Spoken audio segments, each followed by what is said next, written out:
يا أيها الذين آمنوا إذا قيل لكم تفسحوا في المجالس فافسحوا يفسح الله لكم وإذا قيل انشزوا فانشزوا يرفع الله الذين آمنوا منكم والذين أوتوا العلم درجات والله بما تعملون خبير.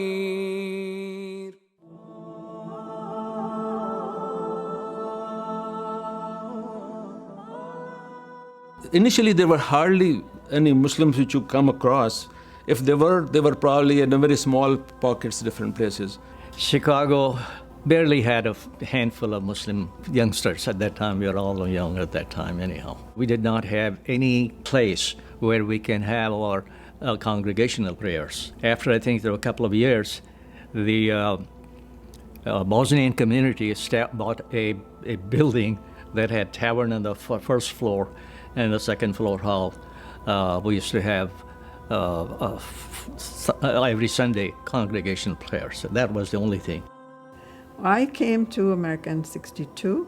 My husband looked it up in the telephone and he found Muslim Religious and Cultural Home, and it was Bosnian community on north side of Chicago on 1800 North Halsted.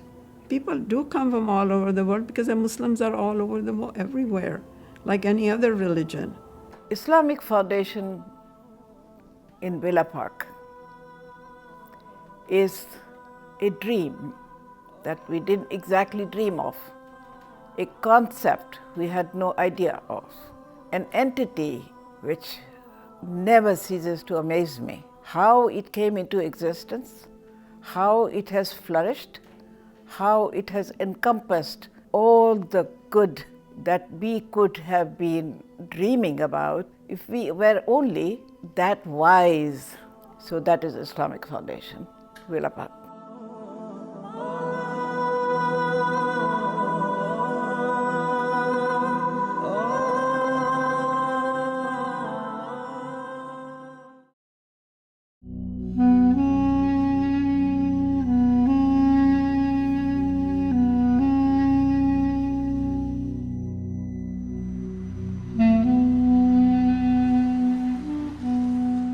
We wanted to have a larger place. So the small Muslim community in Chicago decided we should have our own organization. So we started an organization as Muslim Community Center. Brother Doger, he was elected the second president of that organization. We purchased a Dania club. It used to be the club for Danish people, and they moved out, and so they were selling it. It was located on Kedzie Avenue, just one block north of North Avenue. That was the first community center of mostly Asians. Simultaneously, many of the families from Chicago started moving away from Chicago into suburbs. In the beginning, there were hardly 20, 30 at the most coming together. We as communities found some designated homes in suburbs. They kept a area, whether it was the basement or on the first floor, a big room with musallas, the janamas collection, or fresh sheets, iron sheets for people to pray, a room for the men, a room for the women and the children. We were teaching our children in our basements or in the institution. Then, obviously, there was no other place in the western suburbs at that time. Brother Doger was right from the beginning of the opinion, unless the first generation Muslims will not establish and organize along Islamic lines and have centers, the next generation perhaps will not be within the fold of Islam. Brother Doger's vision was to have a place of worship and have a place, most importantly, for education of our children.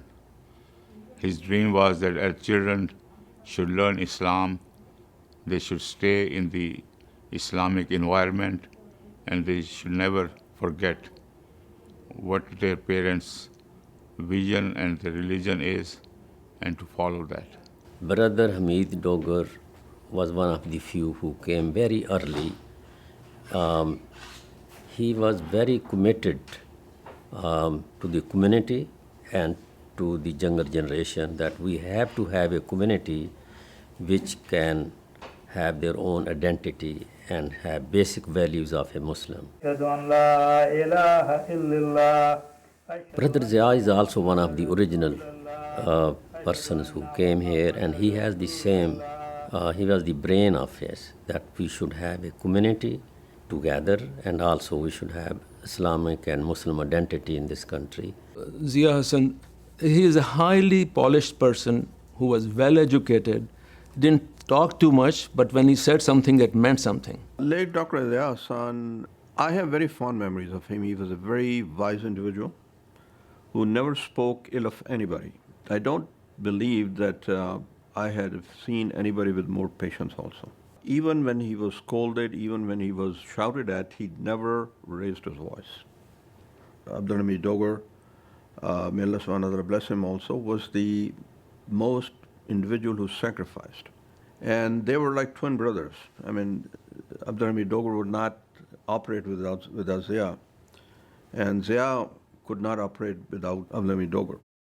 Zia Hassan, he was the brain, and Mr. Dogar was the heart.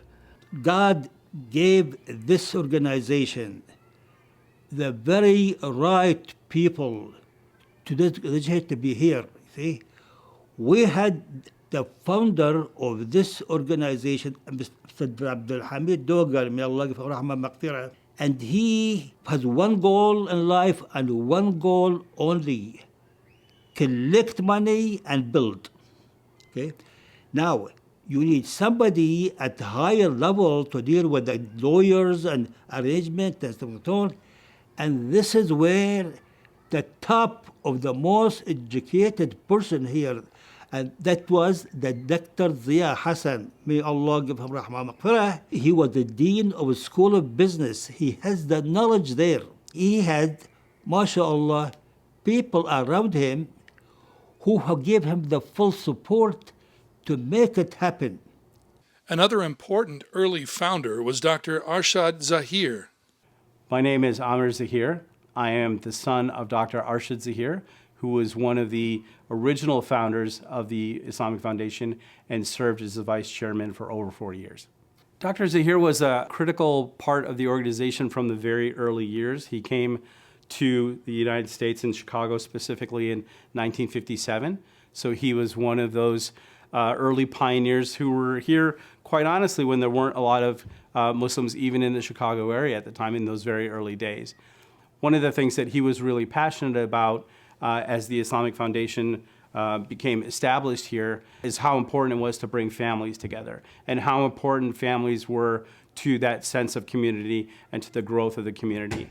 That's the thing that gave him joy. It was his passion for bringing families together and giving them a place to celebrate, to learn, and to practice their religion. The people who started this organization, they had big dreams, big hearts, and they showed the people that they were just into it so much, they just, give.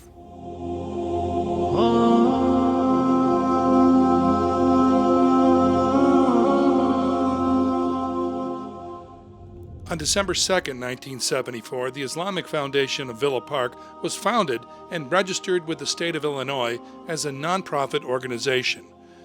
Early board minutes reveal a growing enthusiasm and an accompanying financial investment. Some of the people, they contributed a significant amount of money. So people really came out with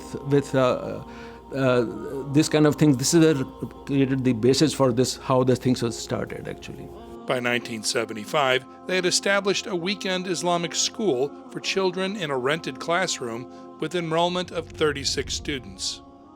Dr. Arshad Zahir, along with the people of the same ideology, they had in their mind that living in this country, we have to have our younger generation educated in an Islamic atmosphere to have the values of Islam, along with the secular type of education too. We did not ignore the secular education.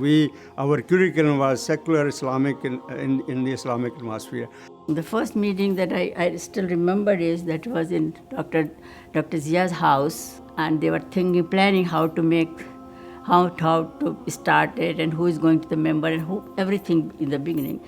So we didn't have any place, so we used to rent some places in the western suburbs, in some churches or in school, on Sunday school. That's how it all started. I think we were in Glen Allen, one of the schools we used to rent on Sundays.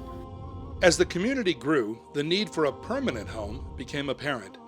In 1976, the Islamic Foundation purchased 7.14 acres of land for $150,000 on the southeast intersection of 4 major expressways, I-294, I-5, now I-88, the Eisenhower Expressway, and Roosevelt Road. When local opposition to the planned mosque and school arose, the effort was abandoned. In 1981, Villa Park Elementary District 45 decided to sell the Madison School building at 830 South Addison Avenue. The Islamic Foundation placed an offer of $450,000 to purchase the property. Again, local opposition followed. It was very hard in the beginning to buy the place. They were looking everywhere, and the community was little bit not very helping. But we kept on trying, and... My name is Ray Rupp Search, and I've been in Villa Park since 1962. Back in the late 70s, early 80s, the school-age population had dropped considerably. So at that time, I happened to be on the school board, and we closed like 7 different buildings. People were not aware of a new religion, and all they knew was that the Indians, they cook spicy food. That kind of objection was very difficult in the beginning. That litigation for the medicine school went on for a very long time. And at that time, the local community did not want a mosque there. Let's face it, today there's a lot of us around. We have a greater acceptance. At that time, the country was very white. And so they did not want it. And that litigation went from the local courts to the Illinois courts and then to the Supreme Court. And at the Illinois Supreme Court, they had again lost there. And each successive court battle that the local community in Islamic Foundation went through, the local community lost it. However, by that time, the foundation felt that the relationship has soured with the local community. And fortunately, this school, which was the elementary school, came up for sale. After abandoning their bid to purchase the Madison Elementary School in 1983, the Islamic Foundation instead purchased the 24,000 square foot former High Ridge Elementary School on a 7.1 acre lot, as well as a house adjacent to this land for use as the imam's residence. High Ridge was one of the buildings that we closed. I thought it was a marvelous opportunity for a building that was built for school. You know, it was a good repurposing. Everybody that I encountered that was involved with that, the foundation, was super nice. My husband happened to know Mr. Hassan. They worked together as professors. So it was just like everything was kind of coming together. It was kind of neat.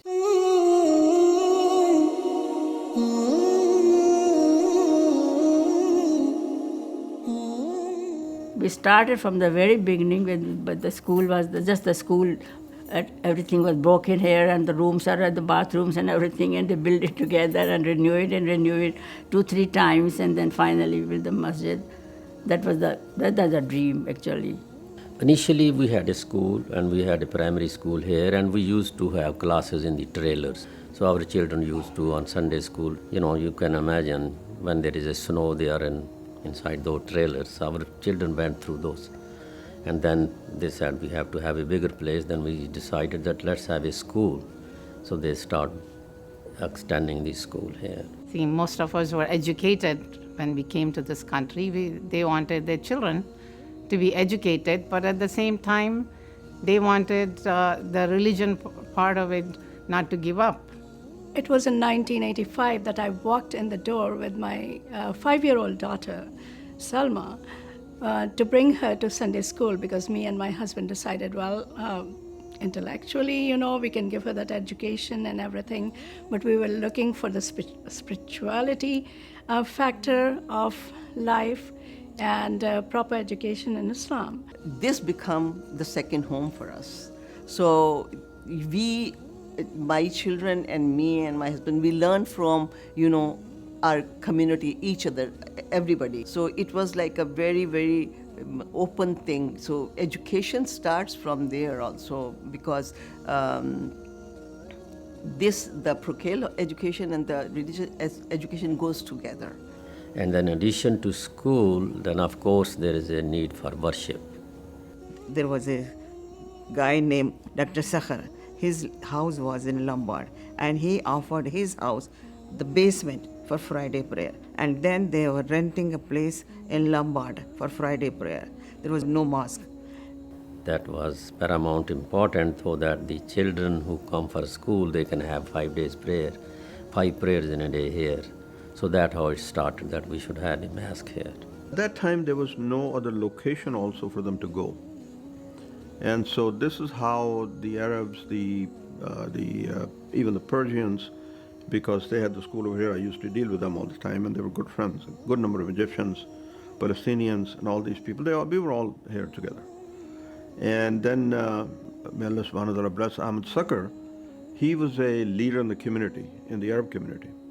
And he brought a lot of strength and he was a member of the Board of Islamic Foundation. We really have to look at community as a American Muslim community, not as a South Asian mosque or the Arab mosque or the, African American mosque. It has to be a Muslim American community. In 1984, the Islamic Foundation established a Muslim cemetery with a space for 1,125 grave sites at Arlington Cemetery in Elmhurst. In 1988, the community launched a full-time school for kindergarten to grade 8 and later added a preschool for children ages 3 to 5. Expanded parking facilities with installation of floodlights followed in 1993, an innovative Islamic bookstore, and in 1995 the community began construction of a new mosque.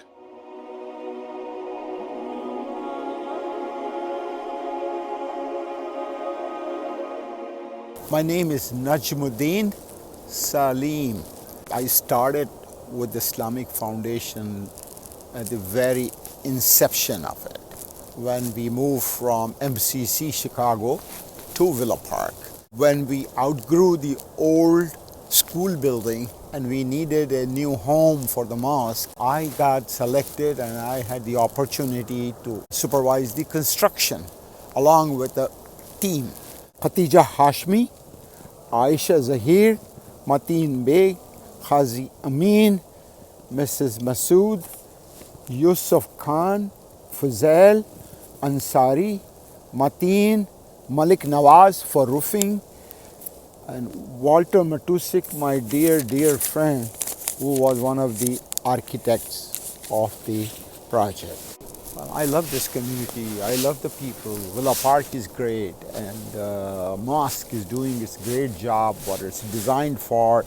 We need to invite other religions to come in and see who we are and who they are and create a harmony and love and affection. And this is what that thing is there for. Use it, use it. The community loved this space. Community wanted to give it their all. And that meant lots of ayahs of the Quran written up. They want to put it on this wall and that wall and that wall. Light has meaningful entity, effect, inspiration devotion, everything.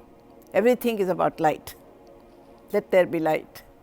So we spent a lot of time, a lot of people thought about it. So we wanted 99 names of God, so 99 chandeliers. And the light flasks came from India and other places. Miles Lindblad was one of the young architects that worked with the group. And he took this project and he designed it. Then some of the community members wanted the 99 names of God. And so the 99 names of God are there. This became a family, okay? That's what it is. Once we came in, we would never want to go home. It was like, sometimes it would be like when we had dinner, we'd be the last ones to leave.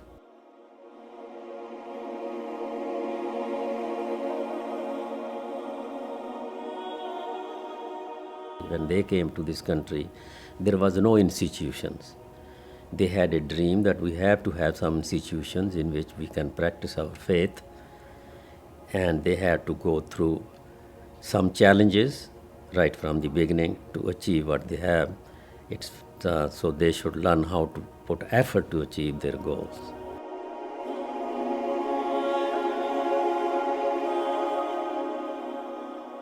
In 1974, we had somebody pass away in the community, and Mrs. Dogo told me to come and wash the body with me.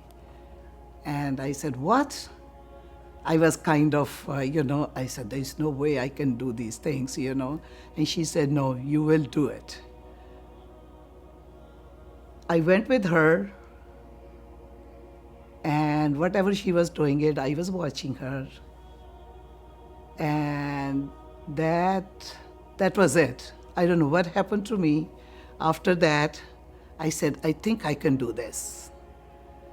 And then I got a couple of ladies, and then we want to cut the material, the fabric, how we wash it, and then, put it together, wrap around it and all that. And after that, then when we were done with that, and I said, no, I think there has to be something more. I want to print a book so the young kids can learn these things, and a lot of ladies don't know, and I didn't know either, but the God just gave me the courage to do these things. This is a special message for me or what, I don't know, but I want to do this.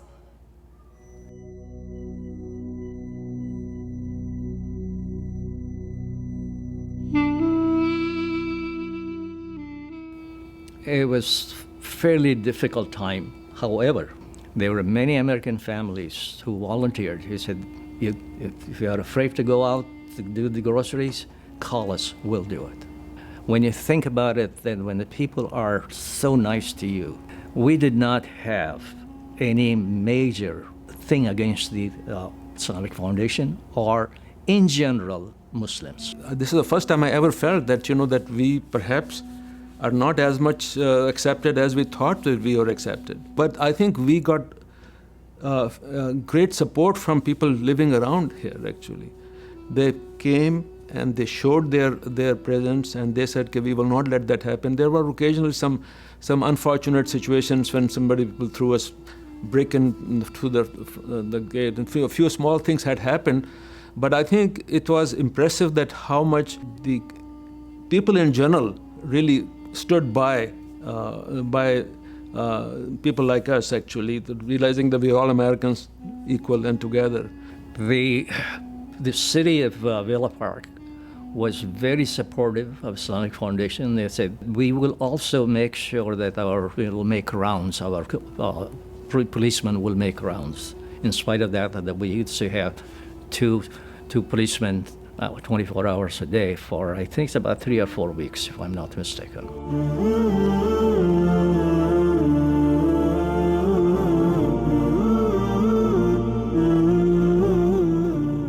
We need to capture the spirit with which this organization was built. And that was the spirit of sacrifice and not self-service. We have a unique opportunity in America the freedom of speech, freedom of thought, the freedom to research is very unique for the Muslim community world over. And I thought that this institution should be the beacon and the leadership in the Muslim world, actually, not only just in America, but in the Muslim world. I am humbled in gratitude. And this encounter brought me a very long life, not only with Zia, but with him, on his side, always behind him at the Islamic Foundation. We stand upon the shoulders of giants, and we should never take that for granted. We should understand that, yes, it's been a wonderful 50 years, but if we're going to thrive and survive in the next 50 years, everyone should understand and appreciate what was done to get us here. We have to look into the younger generation who have been educated from here or not to really come in picture, become board members, and take this school to the next level, which is the college, and then eventually I want to see a Islamic university. Those forefathers who came, they had a lot of challenges and lot of difficulties to get where we are now. So you should also try to learn that you have to work hard and you have to meet these challenges in order to achieve something in this world. When I look at the life of the Prophet and I look at the people around him, that was built upon service to the people. And so if we can build an organization that serves the community, I think it's a very bright future. You have to think positive, and I think work hard, and I think this country is made for all of us. I think you should be as proud of being American. Just because you're Muslim or non-Muslim doesn't make any difference, actually. This probably was not a mistake. This was probably, our decision was the right decision to come here, actually. At least I think that. Future is in the youth's hand. And it's not only the place to pray, it's the place of learning. You always learn. My advice to the new generation or to the children is that the forefathers were very selfless.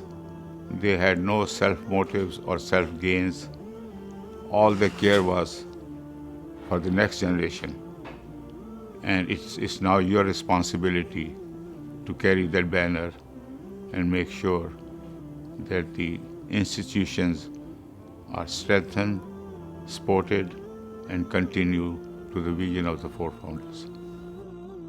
In their journey to achieve the dreams and visions of the founders, there were many supporters who worked tirelessly to contribute to the vision of the Islamic Foundation of Villa Park.